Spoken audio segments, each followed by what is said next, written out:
నమస్కారం అండి. నా పేరు డాక్టర్ డి శ్రీనివాసరావు అండి. నేను neuro physician, senior consultant, Medicover hospital, Secunderabad branch అండి. తరచుగా తలనొప్పి వస్తుంది అని శ్రోతలు అడిగారండి మమ్మల్ని. తరచుగా తలనొప్పి రావడంకి కారణాలు చాలా ఉంటాయండి.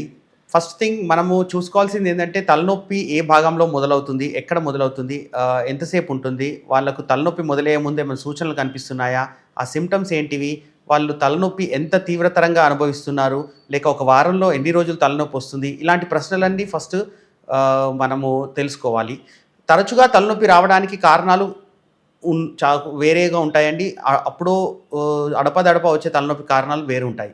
కానీ మనం చూస్తున్నప్పుడు చాలామంది పేషెంట్స్ ఈ తలనొప్పి వస్తున్నప్పుడు నెగ్లెక్ట్ చేయడము, లోకల్గా వెళ్ళి డాక్టర్ దగ్గర సింపుల్గా టాబ్లెట్స్ తీసుకోవడము అలా ఫస్ట్ స్టార్ట్ చేస్తారు ఇనిషియల్గా.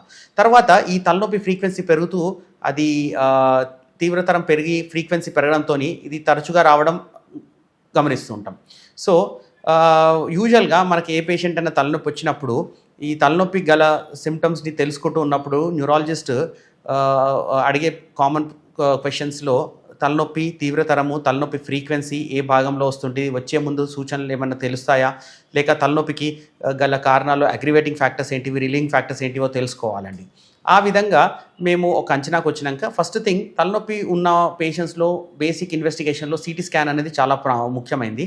ఆ సిటీ స్కాన్ చేసినాక మెదడులో ఏమైనా గడ్డలు, కణితలు, క్రిములు, క్యాన్సర్ గడ్డలు అలాంటివన్నీ ఏమన్నా ఉంటే వాటికి ట్రీట్మెంట్ చేసుకోవాలి. లేని పక్షంలో నార్మల్ స్కాన్ ఉంటే వేరే కారణాలు అన్వేషించాలి. తర్వాత మెదడులో ఇలా క్రానిక్గా తలనొప్పి వస్తుందంటే ఏదైనా ఇన్ఫెక్షన్స్ ఉన్నాయా అని కూడా చూసుకుంటామండి. అలా బ్యాక్టీరియా లేక క్రానిక్ బ్యాక్టీరియల్ ఇన్ఫెక్షన్సా లేకుంటే ట్యూబర్కులస్ ఇన్ఫెక్షన్సా ఇలాంటివన్నీ తెలుసుకొని దానికి సంబంధించి వెన్నుపూస నుంచి చిన్నగా నీరు ఒకటి ఉంటుందంటే అది పరీక్ష చేసి వాడి ఇన్ఫెక్షన్స్ని ట్రీట్మెంట్ చేసుకోవడం ఉంటుందండి. తర్వాత ఈ తలనొప్పి వచ్చే పేషెంట్స్లో కూడా ఎక్కువ శాతం మనం గమనించేది ఏంటంటే వాళ్ళకు మెన్సెస్ ఫీమేల్స్లో ఎక్కువ కామన్గా మెన్సెస్ రెగ్యులర్గా ఉండకపోవడము, లేకుంటే ఒబేసిటీ ఉండడము, థైరాయిడ్ ప్రాబ్లమ్స్ ఉండడం ఇలాంటివన్నీ జరుగుతుంటాయి. సో వాటిని కరెక్షన్స్ చేసుకుంటే మనకు ఆ ఫ్రీక్వెన్సీ తగ్గుతుంది. తర్వాత వీళ్ళల్లో ఎక్కువగా మనము చూసేది ఇడియోపతిక్ ఇంట్రాక్యులర్ హైపర్టెన్షన్ అనే ఒక ఎంటిటీ అండి.